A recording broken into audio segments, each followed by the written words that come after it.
ခုပိုင်မီဒီမှာကြိုဆိုပါရယ်မီဒီတို့သားမီပီဇာစားကျင်တာနဲ့ပီဇာကိုလောလောဆယ်မှာ discount နေချပေးနေတဲ့ပီဇာဟတ်မှာသွားစားခဲ့ပါတယ်ပီဇာဟတ်မှာကအခု25ရာခိုင်နှုန်း discount နေချပေးနေပါတယ်အဲ့ဒါဘာလဲဆိုတော့ pan regular ပေါ့နော်6စိတ်ပါတဲ့ pan regular size တွေကို25ရာခိုင်နှုန်း discount နဲ့အခုလောလောဆယ်မှာ discount ချပေးနေတာဖြစ်ပါတယ်မီဒီတို့သားမီကတော့ double cheese ကိုပဲစားခဲ့ပါတယ် cheese ကို double cheese ကတော်တော်လေးစားကောင်းပြီးတော့ pizza hut မှာတော့ double cheese ကိုအကြိုက်ဆုံးမို့လို့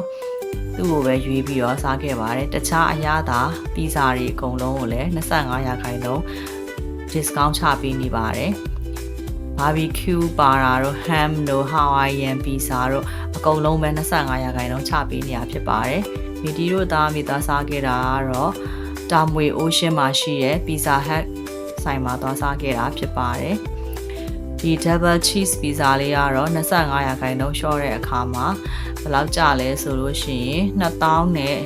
6000ကျော်ပဲကျပြီး9000နီးစီ discount ရပါတယ်ဒါပေမဲ့တော့သူက service charges နဲ့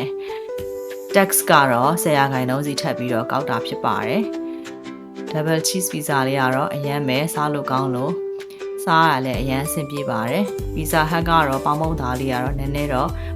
မာပေမဲ့ cheese တွေအများကြီးတော့ထည့်ပေးထားလို့စားရတာအဆင်ပြေပါရဲ့ရှင်အားလုံးကိုလည်း media blog လေးကြည့်ပေးနေလို့လည်းကျေးဇူးအများကြီးတင်ပါတယ်ပြန်လည်ဆုံတွေ့ကြမယ်နော်တတာ